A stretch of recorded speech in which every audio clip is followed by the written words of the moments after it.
Manchester United didn't stop being a football club because they stopped winning. They stopped being a football club because football slowly stopped being the most important thing at the club. For decades, Manchester United was more than just a team. It was a symbol of dominance, identity, and relentless ambition.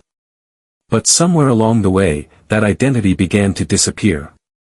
Today, decisions are no longer shaped by the pitch. They are shaped by boardrooms, executives, and power struggles behind the scenes. And the result is a club that still carries the name Manchester United, but no longer feels like the Manchester United the world once feared. This is not just the story of decline. This is the story of why Manchester United stopped being a football club. While Manchester United were dominating English football on the pitch, something very different was happening behind the scenes. In 2005, the club went through one of the most controversial takeovers in football history. The new owners were the Glazer family. But this was not a normal purchase. Instead of buying the club with their own money, the Glazers used a leveraged buyout. This financial model placed hundreds of millions of pounds of debt directly onto Manchester United itself. Overnight, one of the most successful clubs in world football became one of the most financially burdened. For the first time in decades, Manchester United was no longer just a football institution. It had become a business asset. And while the team kept winning under Sir Alex Ferguson, the structure of the club had already started to change. Because once the focus shifts from football to finance, the identity of a club can slowly begin to disappear. For most of its modern history, the structure of Manchester United was simple. The manager controlled the football. The owners stayed in the background. Executives handled the business. But after the Glazer takeover, that balance started to change. At the center of this shift was Ed Woodward. Ed Woodward was not a football expert. He was an investment banker who helped arrange the Glazers' takeover while working at J.P. Morgan Chase. Because of this, he was given one of the most powerful roles inside the club.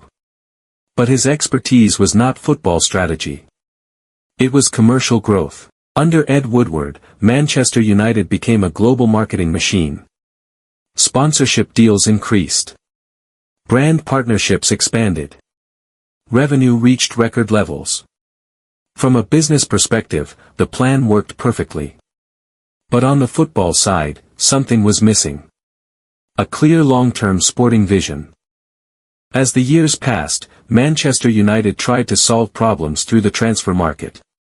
Big signings arrived almost every summer. In 2014, Manchester United signed Angel Di Maria for a club record fee. He was expected to start a new era. But just one season later, he left. Then came Memphis Depay.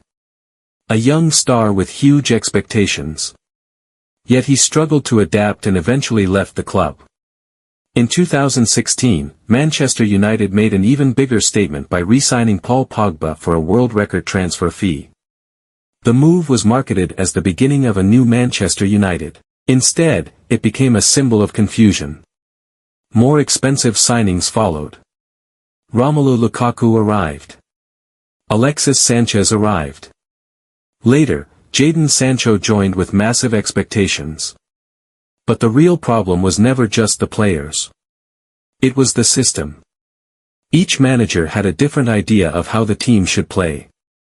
Recruitment often felt disconnected from the style of football on the pitch. By the end of the decade, Manchester United had spent more than £1 billion on transfers. Yet the club still lacked the one thing that once defined it. A clear football identity. After the retirement of Sir Alex Ferguson in 2013, Manchester United entered a period of constant change. For more than 2 decades, Ferguson had been the single football authority at the club.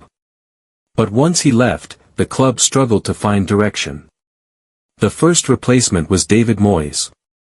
He faced the impossible task of following the most successful manager in the club's history.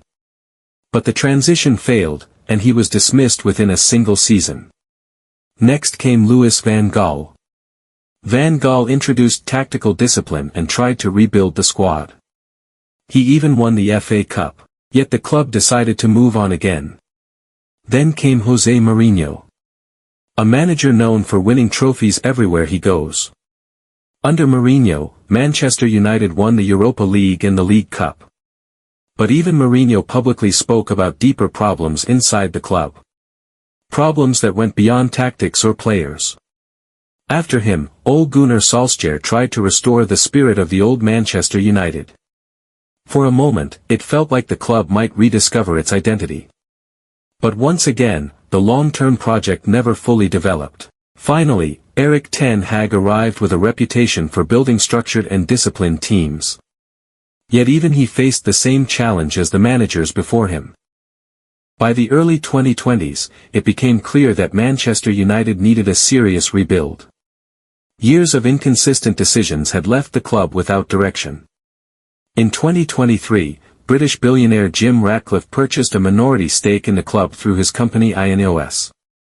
For many supporters, this felt like a turning point. Ratcliffe promised to rebuild the football structure. New leadership was introduced. Omar Barada was appointed as the new CEO. Jason Wilcox was given an important role in shaping football strategy. On paper, the structure appeared organized. But the reality was more complicated. At its core, the problem at Manchester United is no longer just about results. It is about identity. During the era of Sir Alex Ferguson, the hierarchy was clear. The manager set the philosophy. The players followed the system. And the club moved in one direction. Today, that clarity no longer exists. Football decisions are influenced by multiple departments and executives. Ownership remains with the Glazer family. Figures like Jason Wilcox and Omar Barada are responsible for shaping the football structure. But when too many voices influence decisions, responsibility becomes unclear. And when responsibility becomes unclear, identity begins to disappear. Today, Manchester United once again finds itself in a familiar situation. Another rebuild. Another new structure. Another attempt to return to the top of English football. Fans are once again being told that the future will be different. But after more than a decade of instability, many supporters remain cautious. Meanwhile, rivals like Manchester City and Liverpool have built stable football structures. Structures that allow managers and players to grow within a clear system. At Manchester United, that stability has been missing for years. In the end, the story of Manchester United is not simply about losing matches. It is about losing direction. For decades, the club had a clear identity under Sir Alex Ferguson. Everyone knew who made the decisions and what Manchester United stood for. But over the years, that clarity slowly disappeared. Ownership changed the financial structure. Executives reshaped the decision-making process. The manager was no longer the central voice. Instead of one football vision, multiple ideas started competing for control. Manchester United did not stop being a football club overnight. It happened slowly. Through a series of decisions that shifted focus away from the pitch. Now the future of the club depends on one simple question. Will Manchester United rebuild its football identity? Or will it continue operating like a business that just happens to own a football team? Because until that question is answered, the Manchester United the world once feared may never truly return. Manchester United is still one of the biggest clubs in world football. The history is still there. The stadium is still there. The global fan base is still there. But history alone does not win football matches. And reputation alone cannot protect a club from decline. For Manchester United to truly return, the club must rediscover what once made it special. A clear football identity. A clear leadership structure. And a system where football decisions come from people who understand football. Because the truth is simple, the greatest era of Manchester United was not built by executives, sponsors, or marketing deals. It was built by a football vision led by Sir Alex Ferguson. And until the club finds that kind of direction again, the rebuilding process may never truly end. The question now is not whether Manchester United can spend money. The question is whether they can rebuild the identity that once made them the most feared club in England. Because only then will Manchester United truly become a football club again.